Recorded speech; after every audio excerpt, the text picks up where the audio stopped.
The rain had just stopped falling over Boston, leaving the cobblestone sidewalks of Emerson University slick and gleaming under the amber glow of street lamps.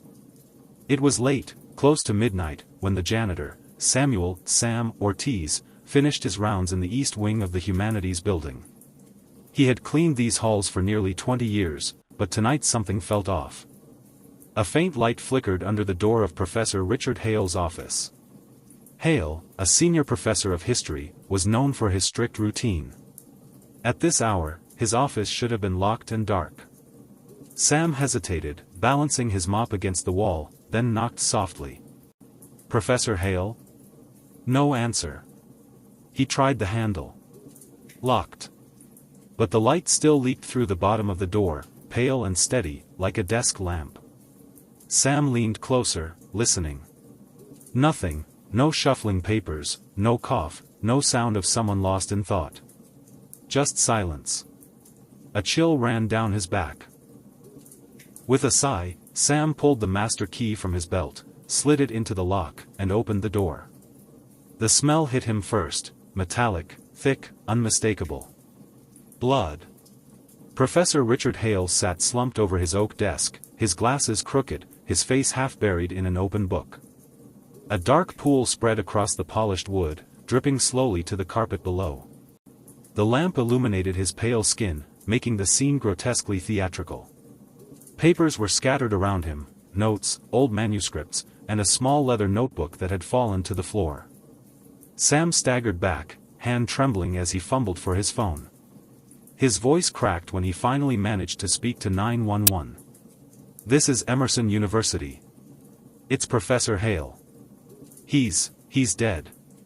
Detective Sarah Collins arrived 20 minutes later, trench coat pulled tight against the damp night air.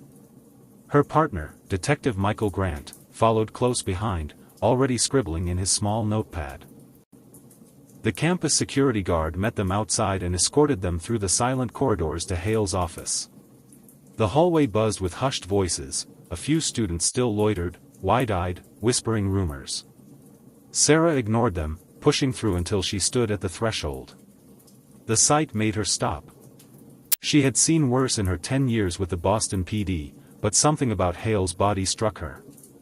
The way the books were arranged on the desk, the meticulous neatness of everything except the chaos of blood, it felt almost staged. Grant broke the silence first. "Looks like a suicide at first glance." "Wrist maybe?" Sarah shook her head. She'd already spotted the faint bruising around Hale's neck, just above his collar.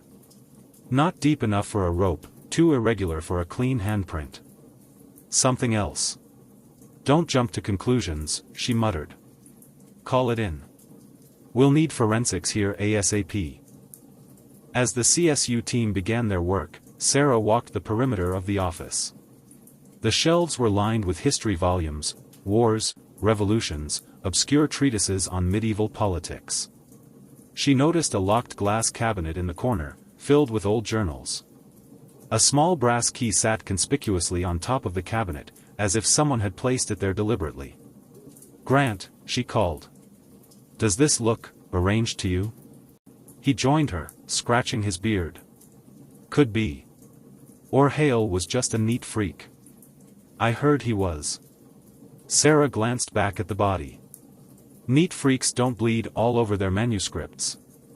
The medical examiner, Dr. Whitaker, arrived shortly after. He crouched beside the body, adjusting his glasses. "Preliminary? Strangulation. Bruising pattern suggests a cord of some kind. Time of death, probably between 8 and 10 p.m. Sarah's mind began to race. That meant Hale had been killed just hours ago, while the university was still bustling with evening classes. Anyone could have slipped in unnoticed. She picked up the leather notebook from the floor, flipping carefully through the pages. Inside were fragments of notes, scribbled equations, and cryptic references: subject B, increased tolerance, grant approval delayed, debt overdue.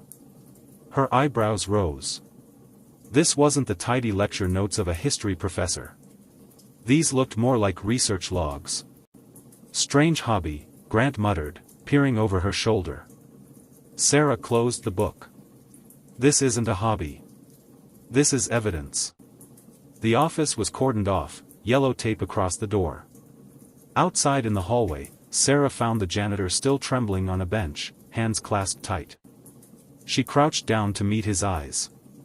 "Sam Ortiz, right?" she asked gently. "Yes, ma'am," he stammered. I found him. Tell me exactly what happened." Sam recounted the story, his voice uneven, the light under the door, the silence, the smell. Sarah noted his sincerity. Janitors weren't trained liars, and his story didn't feel rehearsed. "Did you notice anyone around? Any unusual activity tonight?" Sam swallowed hard. "I saw one of the students earlier, maybe half an hour before I found him. Tall, thin kid, dark hoodie. He was pacing the hall. I told him he shouldn't be here so late. He just shrugged and walked off." Sarah traded a glance with Grant. "Another lead. Can you describe him better?" Sam shook his head. "I've seen him before, though. Comes around Hale's office a lot. I think he's in one of his classes." Sarah wrote it down. A student tied to Hale. Possibly connected. By 2 a.m., the building had emptied, leaving only the crime scene crew and the detectives. Sarah leaned against the wall, sipping lukewarm coffee from a paper cup. "Ever heard of this guy?" Grant asked, scrolling through his phone. "Richard Hale. Professor of history, published like 7 books. Pretty big name in academia, apparently." Sarah nodded slowly. "Yeah. My cousin took one of his classes. Said he was brilliant but intimidating. The type who demanded perfection." Grant smirked. "Sounds like half the professors I ever met." Still, Sarah mused, staring at the office door, a man like this doesn't just end up strangled at his desk without reason. Someone wanted him silenced. Grant raised an eyebrow. Or someone just hated his guts. We'll see which. The next morning, Sarah and Grant drove across town to notify Hale's family. His official next of kin was his adult son, David Hale, a corporate lawyer at a downtown firm. David's sleek apartment contrasted sharply with the cluttered, dusty office they had left behind. He opened the door in a crisp shirt, his expression already wary. "Detectives?" Sarah introduced herself, then delivered the news with the practiced calm she had used dozens of times before. Still, David flinched, his face tightening, his eyes darting away. "My father's dead? Murdered?" "I'm afraid so," Sarah said softly. David sank onto the couch, running a hand through his dark hair. I don't understand. He was strict, yes, but he wasn't the type to have enemies." Sarah studied him. "When was the last time you saw your father?" 2 weeks ago. We had lunch. He was distracted, though. Kept checking his phone. He mentioned money troubles, which surprised me. He always seemed comfortable." Grant perked up. "Money troubles? Like what?" David shook his head. He didn't elaborate. Just said things weren't as simple as they looked. Sarah exchanged a look with her partner. Another thread. Later that day, they met with Dean Thomas Whitman in his stately office at Emerson. Whitman was a tall, silver-haired man with a voice like polished wood. He expressed the expected condolences but carefully avoided discussing the scandal. "Professor Hale was an asset to this university," Whitman said, clasping his hands. "His research, his reputation, invaluable." Sarah leaned forward. "What kind of research was he working on recently?" Whitman hesitated. Just a flicker, but Sarah caught it. "Nothing unusual. Historical analysis. Manuscripts. You know." She raised an eyebrow. "Then why did we find a notebook in his office filled with medical-style notes and references to subjects?" The dean stiffened. "I can't comment on that. If such material exists, it's not something the university sanctioned." "Dean Whitman," Sarah pressed, "we're investigating a homicide. If Hale was conducting unauthorized experiments, we need to know. His lips tightened. I suggest you tread carefully, Detective. Emerson's reputation must be protected. Sarah stood, her patience thinning. Your reputation won't mean much if we don't catch a killer. By evening, the detectives had a name, Mark Benson, a history major, often seen lingering around Hale's office. They found him in the student cafeteria, hunched over a tray of half-eaten fries, earbuds in. Mark Benson? Sarah asked. He looked up, startled. Yeah. Who are you? Detective Collins, Boston PD. This is Detective Grant. Mind if we ask you a few questions? Mark's eyes darted nervously. About what? About Professor Hale, Grant said bluntly. He was found dead last night. Mark froze. His fork clattered onto the tray. Dead? What do you mean, dead? Sarah studied him. You were seen near his office last night. Care to explain why? Mark swallowed hard. I was supposed to meet him. He asked me to stop by. Said he had something important to show me. But when I got there, the door was locked. The light was on, but he didn't answer. So I left. Sarah narrowed her eyes. What was he going to show you? Mark hesitated. Research. Something he said could change everything. But he told me to keep it quiet. Grant leaned closer. What kind of research? Mark shook his head. I don't know the details. Just experiments. He was paying me to help collect data. Please, I didn't kill him. Sarah's instincts buzzed. This kid knew more than he was admitting. That night, back at her apartment, Sarah sat with the notebook open in front of her. She flipped again through the cryptic notes, trying to piece together what Hale had been doing. One phrase caught her eye, circled twice. Control both lives before they collide. Sarah leaned back, chills creeping up her spine. Hale hadn't just been a professor with secrets. He had been living a double life. And now, someone had killed him for it. The rain had cleared by morning, leaving Boston sharp and bright in the early light. Sarah Collins sat at her desk in the precinct, nursing her second cup of bitter black coffee. A corkboard already filled with crime scene photos and photocopies of Hale's notes loomed in front of her.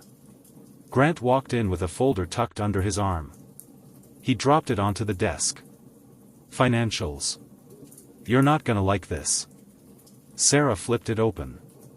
Bank statements, credit reports, overdue notices. The neat, distinguished Professor Richard Hale was in debt, deeply. 2 mortgages, Grant said, pointing to the page. One here in Boston, another in a suburb called Arlington. Guess which one he didn't tell anyone about? Sarah's eyes narrowed. The second house. Arlington. Let me guess, this is where the other family comes in. Grant nodded. Emily Rogers. 35, freelance graphic designer. Lives with 2 kids under 10. And yes, Hale was paying for everything. House, school, groceries. All on credit. Sarah exhaled slowly. Double life. He wasn't just stretched thin, he was drowning. Grant leaned back. Makes motive pretty obvious. Debts like that don't just vanish. Maybe he got involved with the wrong people. Loan sharks, maybe? Sarah's mind ticked. Or maybe it was more than money. Maybe it was tied to whatever he was experimenting with. Let's pay Emily Rogers a visit, she said finally. The house in Arlington was picture perfect, a white 2-story with blue shutters and a swing set in the yard. Sarah and Grant parked at the curb, the hum of a lawnmower drifting from down the block. Emily Rogers answered the door, her eyes red, face pale. She had clearly been crying. 2 children peeked nervously from behind her legs before she shooed them upstairs. You're here about Richard, she said softly. Yes, Sarah replied, careful with her tone. May we come in? Inside, the house was warm, cozy, toys scattered across the living room, family photos on the walls. Sarah paused at one, Hale, smiling awkwardly beside Emily and the children. He looked older, tired, but content. A side of him no one at Emerson University had ever seen. Emily clutched a tissue in her hand. I suppose his other family knows now. His son, David? Sarah nodded. We've spoken to him. He was surprised. A bitter laugh escaped Emily.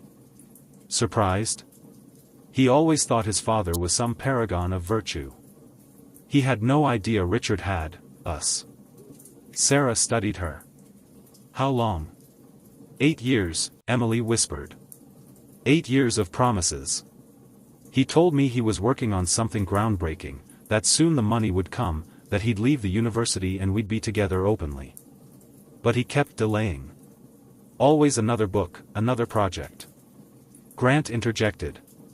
Did he mention debts? Threats? Anyone he owed money to? Emily hesitated. Yes. There were calls. Men who sounded dangerous. He tried to hide it from me, but I heard enough. They wanted repayment. He said he was close to a breakthrough that would solve everything. Sarah's pulse quickened. Breakthrough? Emily nodded. He never told me the details. Just that it involved his students. He swore it was legal, but I had my doubts. The air in the room thickened. Another piece of the puzzle slid into place, and it was uglier than before. That afternoon, Sarah hauled Mark Benson back into the precinct. He slouched in the interrogation room, chewing at his fingernails, eyes darting to the one-way glass. Mark, Sarah began calmly, you told us Professor Hale paid you for research assistance. What exactly did you do? He shifted uncomfortably. Mostly data entry. Running tests. Recording results. I didn't ask too many questions. What kind of tests? Mark hesitated. Cognitive tests. Reaction times, stress tolerance. He brought in volunteers, other students. He called them subjects. Sometimes he gave them pills or drinks before the tests. Sarah frowned. Pills? What kind of pills? I don't know, Mark said quickly. He never explained. He said it was all approved, but I never saw paperwork. He made it sound important. Like history in the making. Grant leaned forward. You think he was experimenting on students? Mark's silence was answer enough. Sarah pressed harder. One more thing, Mark. Why were you outside his office last night? His leg bounced under the table. Because he said he was finally ready to share everything. That the research was complete. He promised me recognition, money, but when I got there, he wouldn't answer. I swear, that's all.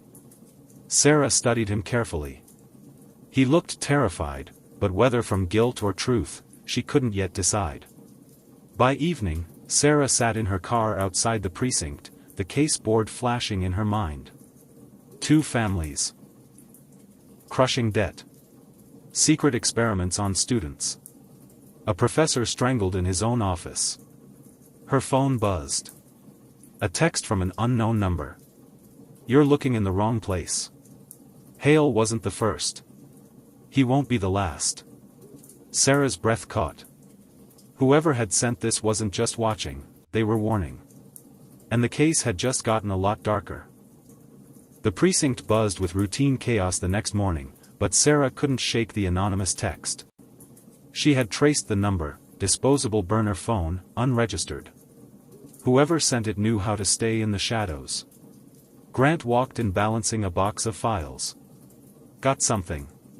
Hale wasn't just in debt to banks. He borrowed privately too. Sarah raised her eyes. Loan sharks? Looks that way. A guy named Vince Marino. Old school Boston enforcer, runs a small operation out of Southie. Nothing huge, but nasty when it comes to collections. Sarah leaned back in her chair. So Hale had academic enemies, personal debts, and was running shady experiments. Perfect recipe for murder. Grant dropped the file on her desk. Want to go have a chat with Marino? Sarah smirked faintly. You read my mind.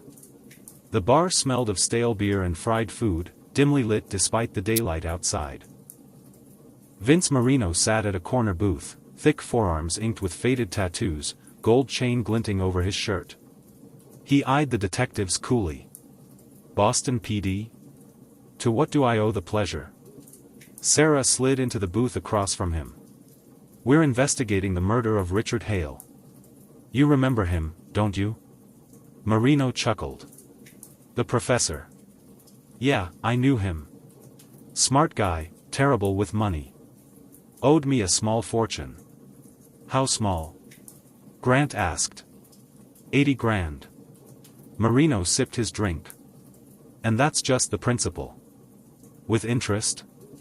More like 100. Sarah's eyes narrowed. Did you collect?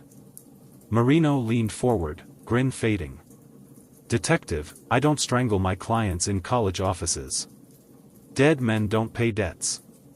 I wanted him alive. Sarah studied him, reading the twitch of his jaw, the calm certainty. He wasn't lying.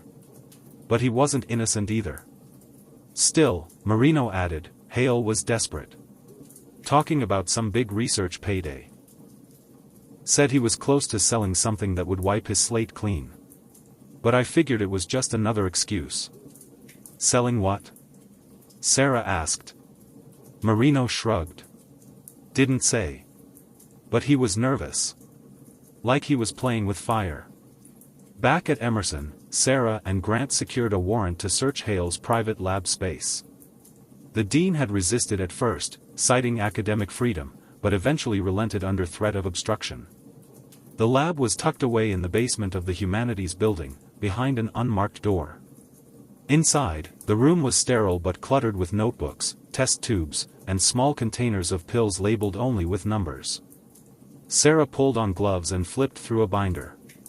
Data charts, student names coded as Subject A, Subject B, Subject C. Notes on mood changes, stamina, cognitive improvements. Grant whistled. This isn't history. This is pharmacology. Sarah muttered, or human experimentation. On one page, a phrase was underlined twice.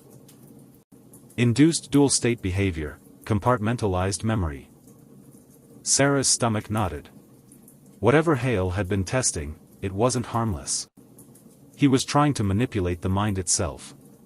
They stormed back to Dean Whitman's office, binder in hand. Care to explain this? Sarah dropped the folder onto his desk. Whitman's face paled. Where did you? Basement lab. Unauthorized, I assume. Whitman cleared his throat. Professor Hale was persuasive. He had grants, private funding.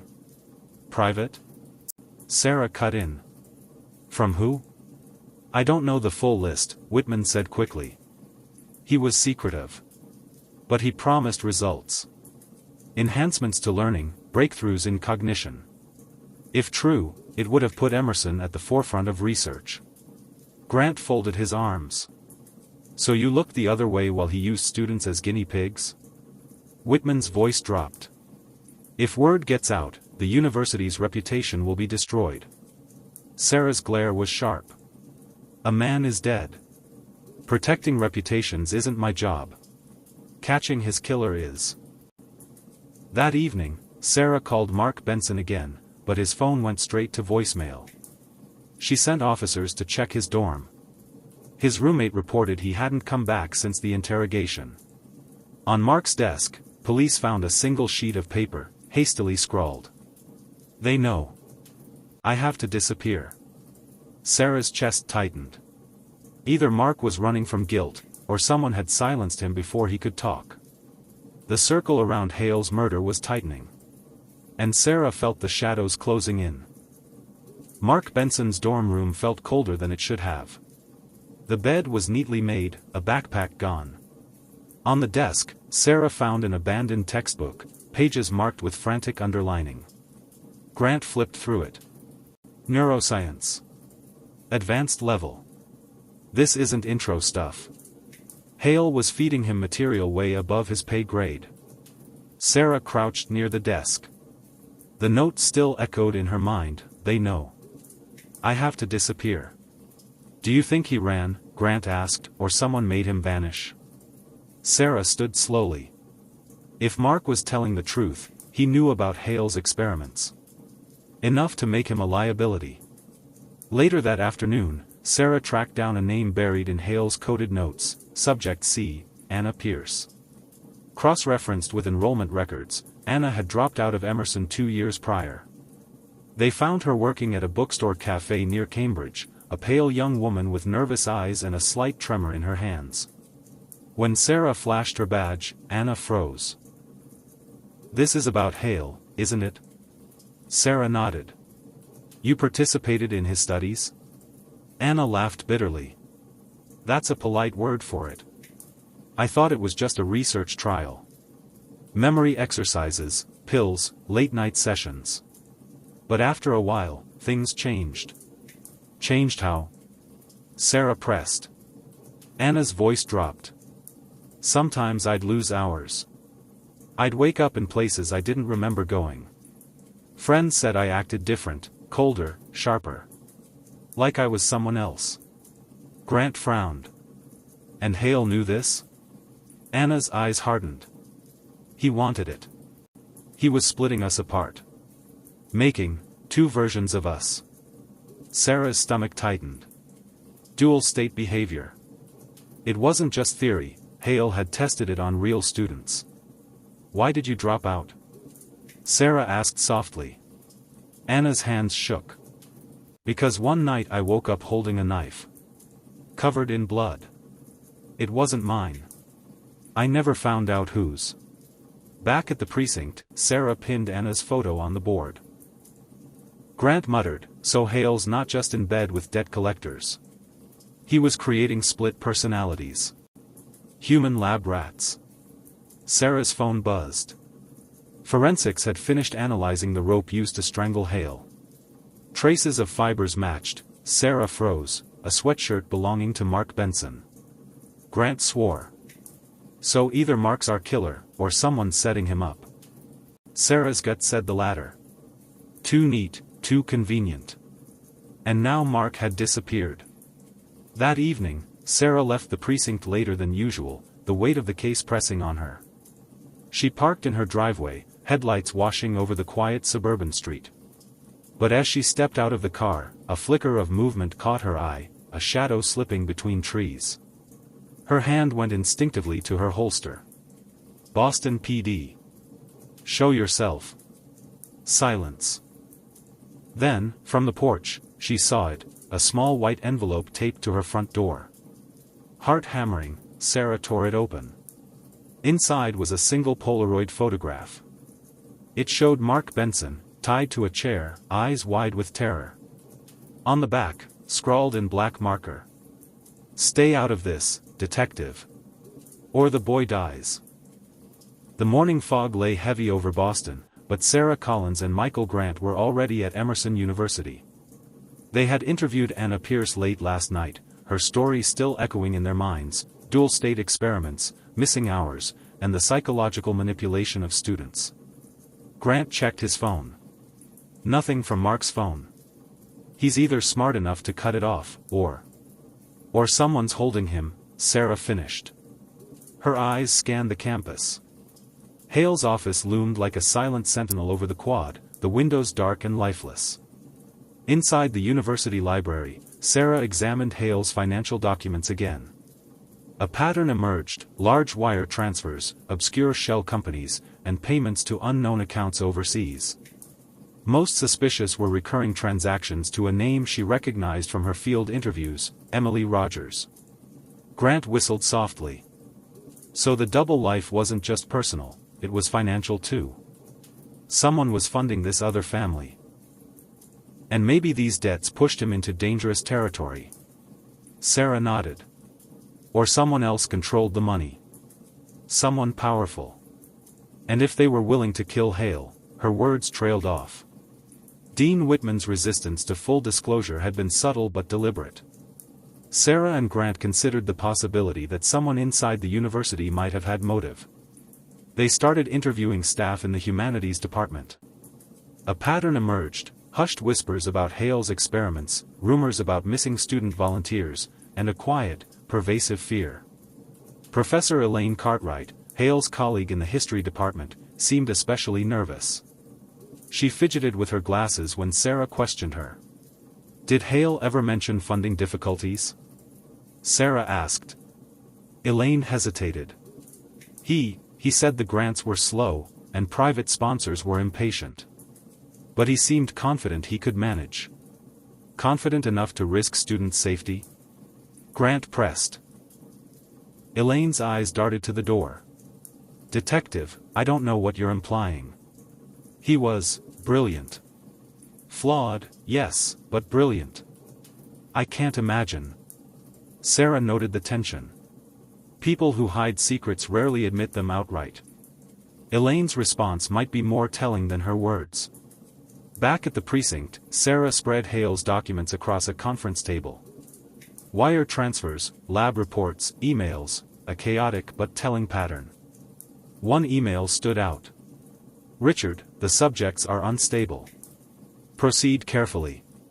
Remember your promise, control both lives. Don't let them interfere with your other obligations. Signed, Dr. Victor Langley." Grant frowned. Sounds like someone with medical or psychological expertise.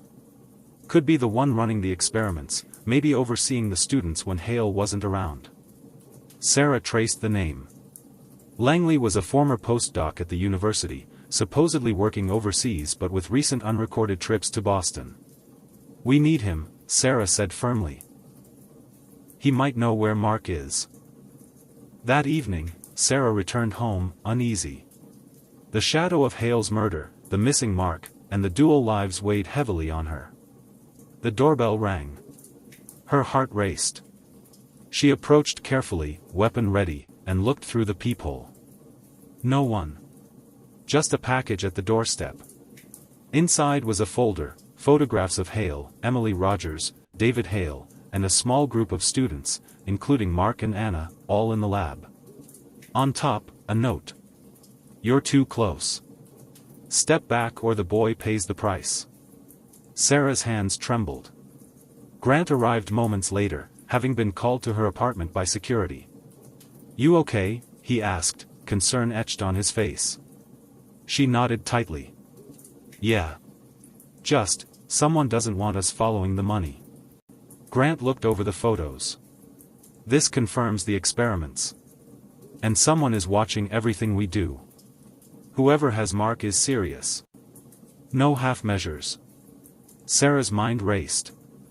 They were running out of time. Sarah and Grant decided to split up. Sarah would continue tracking Langley, hoping he'd lead them to Mark, while Grant would focus on following the money and checking on the second family, Emily Rogers. As Sarah stepped into the night, a black SUV pulled slowly down the street, windows tinted. She paused, noticing movement inside, someone watching, someone ready to strike. She clenched her fists. The game had shifted. Hale's double life wasn't just a secret anymore. It was a trap. And someone wanted both Hale's secrets and Mark Benson gone forever. Sarah Collins sat in her car at the edge of Cambridge, the night thick with fog and distant streetlights casting long shadows. Langley's recent hotel check-ins were her only lead. Grant's voice buzzed through the radio. "Sarah, any movement?" "Negative. But I've got a feeling he's not going to stay put long. Watch for anything unusual." Minutes passed. Then a black sedan with tinted windows eased into the lot. A man with sharp features and a nervous glance exited. Sarah recognized him immediately, Victor Langley. She started the engine, keeping a safe distance. Langley didn't notice her at first, weaving through narrow streets. Langley ducked into a parking garage downtown. Sarah parked across the street, evaluating her options. She stepped out cautiously, hand on her holster, trying to remain unseen. Inside the garage, Langley was on the phone. "I told you, they're closing in. I can't move him until the professor's money clears." "Yes, I know. No mistakes." Sarah's stomach tightened. He was clearly involved in Hale's experiments and the scheme surrounding the double-life finances. She radioed Grant. "He's here, but he's armed and connected. I need backup." Within minutes, Grant arrived, flanking her from the opposite entrance. Langley noticed them finally and bolted toward the exit ramp. The chase led them through a maze of concrete ramps. Langley's strides were long and determined, but Sarah and Grant were relentless. Grant tackled him near the top level. Langley twisted violently, trying to kick him away. Sarah drew her weapon, aiming carefully. "Langley. Boston PD. Don't move." Langley froze, eyes wild. "You don't understand. They'll kill him. Mark. If you follow me, he's dead." Sarah's mind raced. "Where is Mark?" Langley hesitated. I can take you to him. But you have to trust me." Langley led them through dimly lit backstreets to an abandoned warehouse near the waterfront. Inside, Mark Benson sat tied to a chair, eyes wide but unharmed. Sarah rushed forward. "Mark." He flinched at first, then relief washed over him. "Detective Collins, you found me." Grant secured Langley with handcuffs. "Start talking. Now." Langley ran a hand through his hair. Okay. I didn't kill Hale. I was his assistant. But he went too far. The experiments, the money, the promises to Emily Rogers and his son. I was just trying to keep everything from collapsing." Sarah's gaze hardened. "But you kidnapped Mark." Langley swallowed. He saw things he shouldn't have. "I had to keep him quiet. They're still watching. The same people who killed Hale, they'll come after anyone who knows." Mark recounted what he remembered from the experiments: dual-state memory tests, pills that altered perception, late-night sessions where participants were deliberately stressed. Sarah scribbled furiously. The conspiracy was bigger than anyone had guessed. Financial pressures from unknown investors.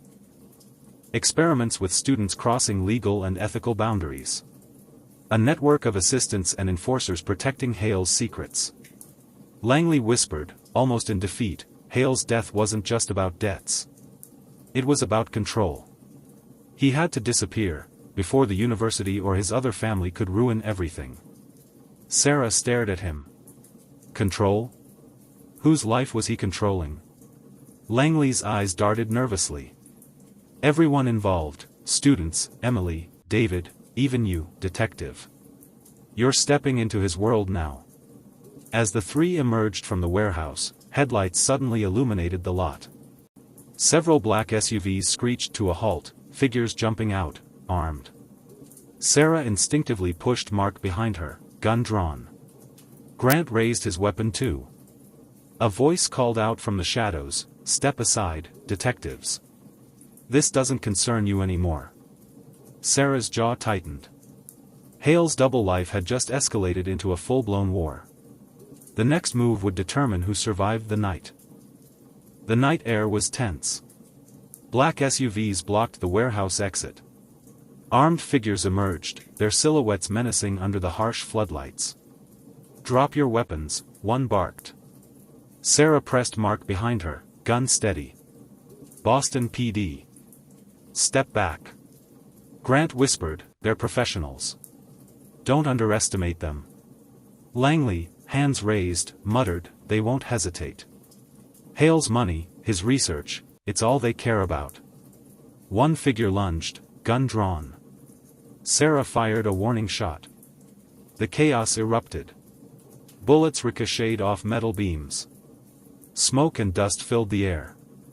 Sarah dove behind crates, signaling Grant and Mark. "Follow me." Langley shouted, leading them through a side corridor marked on his memory. The group sprinted through narrow passages, ducking behind overturned pallets. Explosions of sound from gunfire echoed. Adrenaline surged through Sarah. This was no longer just a case, it was survival. They emerged into a hidden loading dock. Langley pointed to a rusty delivery truck. Inside. Hurry. Mark scrambled in, hands shaking. Sarah and Grant followed, sealing the door. Heart pounding, she turned to Langley. Why bring us here? Why risk yourself? Langley swallowed. Because someone has to protect them, and you need to know the truth. Hale wasn't just a man in debt. His second family, the experiments, the students, it all connected to a single plan. Sarah's gaze hardened. Plan? The pills, the dual-state testing.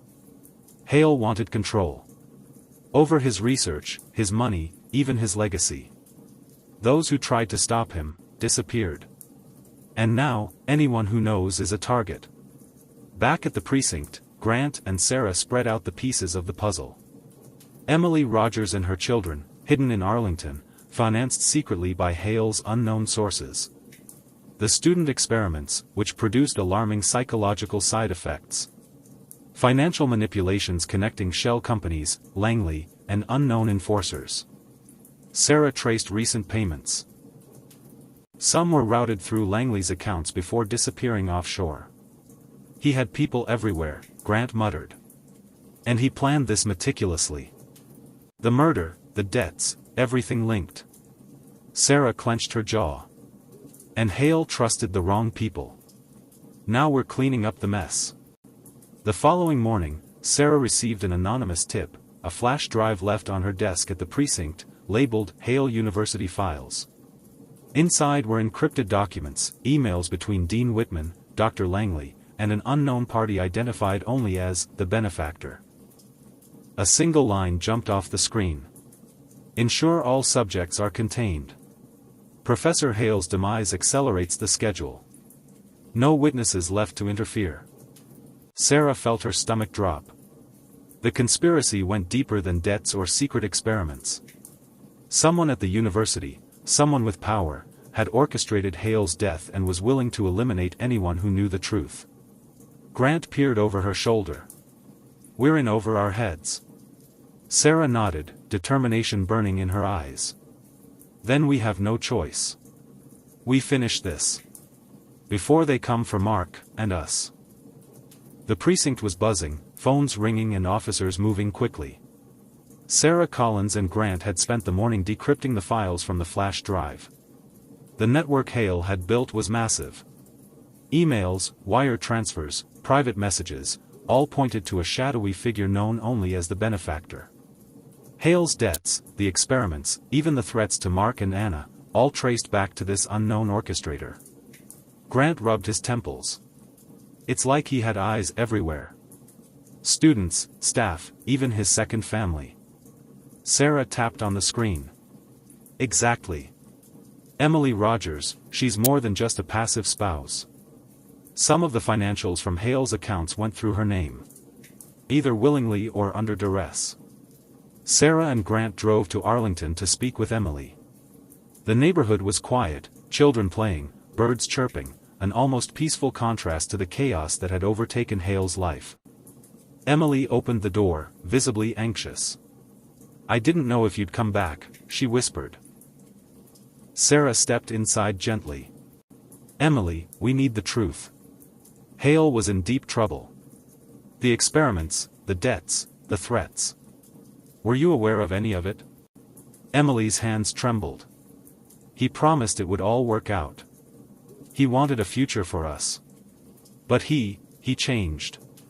The pills, the experiments. I didn't know everything, but he asked me to hide some of the money. He said it was to keep us safe. Grant interjected, who told him to do this? Who was forcing him? Emily shook her head. I don't know. He mentioned a man he called the benefactor. Someone very powerful, someone who controlled his grants, his projects, and everything. Sarah's jaw tightened. So Hale's double life, the debts, the experiments, all orchestrated by this one person? Emily nodded, tears in her eyes. I think so.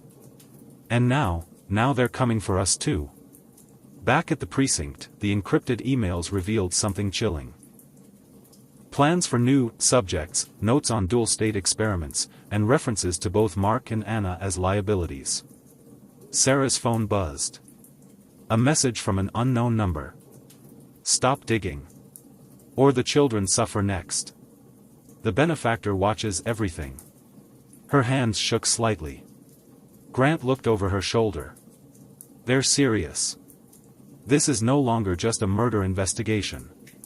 It's a full-scale operation. Sarah clenched her jaw. Then we have to stay one step ahead. No mistakes. The team set up surveillance near Emily's house, monitoring for unusual activity. Within hours, they spotted a black SUV circling slowly, lights dimmed. Someone was watching, tracking Emily and the children. Grant muttered, the benefactor isn't just a name. It's an organization. Sarah's eyes narrowed. And whoever they are, they control everything Hale touched: money, students, research, and they won't stop until everyone who knows is eliminated. Late that night, Sarah and Grant reviewed Langley's testimony and Hale's files. A single file stood out, a ledger containing hidden payments to the benefactor's accounts, as well as a coded schedule of subject transfers, the movement of students and experimental materials. Sarah whispered, This is how we find them. We follow the money, the movement, and we uncover who's really behind Hale's death. Grant nodded, grim. But we're running out of time. Every hour they're moving, the risk to Mark, Anna, and Emily increases. And if the benefactor knows we're close. Suddenly, a power outage plunged the precinct into darkness. Emergency lights flickered. Sarah's phone buzzed again. A single message appeared on the screen. You're closer than you think. But step any further, and it's too late. Sarah swallowed hard. The net was closing in. And the real game, the one behind Hale's double life, was about to begin. Sarah and Grant knew they couldn't wait for the benefactor to make a move. They decided to use Emily's house as bait, while secretly moving Mark and Anna to a safe location. Langley, nervous but cooperative, provided key details. The benefactor tracks finances, communications, and even minor personnel. He'll assume you're following money. But he won't expect a direct confrontation.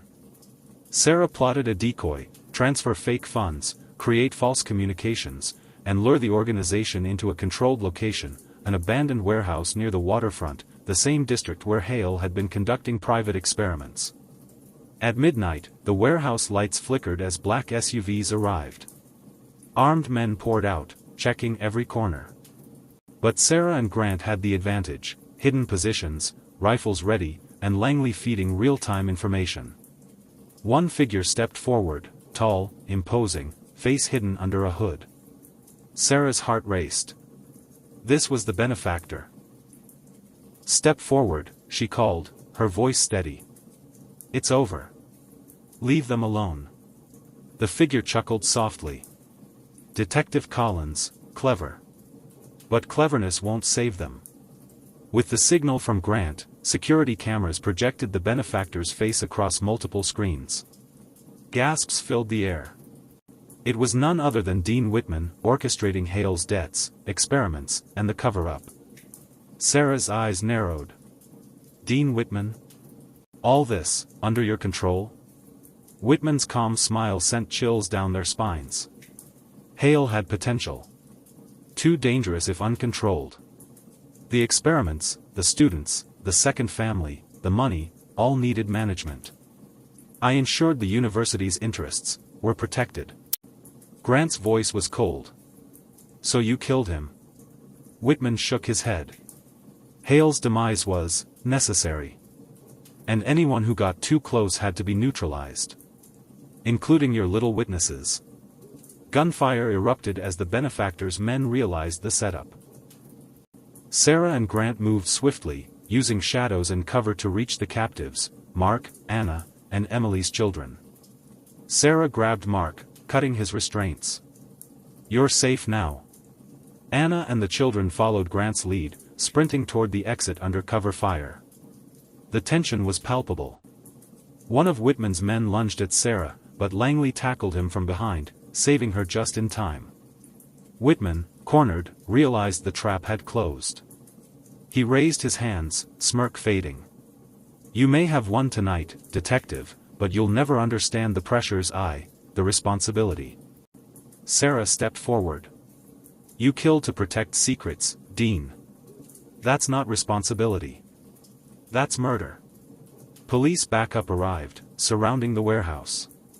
Whitman was arrested, the benefactor unmasked, and Hale's crimes finally brought into the light.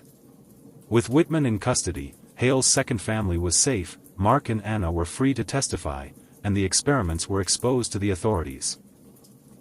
Sarah and Grant walked out of the warehouse, exhausted but victorious. "Was it worth it?" Grant asked, glancing at the rising sun. Sarah smiled faintly. "Every risk. Justice had to be done, and some people had to answer for what Hale's double life created." Langley, facing prosecution for his role but cooperating fully, nodded solemnly. "I only hope to minimize the damage, too late for some." Sarah placed a reassuring hand on Mark's shoulder. "The nightmare is over, for now. But this city will remember what happens when secrets get out of control."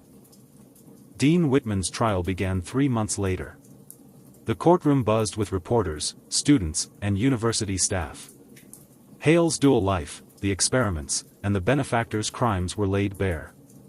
Sarah and Grant sat in the back, observing Mark, Anna, and Emily, now free but still visibly shaken. The prosecutor detailed the crimes: financial manipulation, human experimentation, and Hale's murder orchestrated by Whitman. Witnesses included Langley, who testified in exchange for leniency, and Emily, who recounted the threats against her family. Whitman's defense was weak. His calm facade cracked as evidence mounted: financial records, emails, photographs, and eyewitness testimony.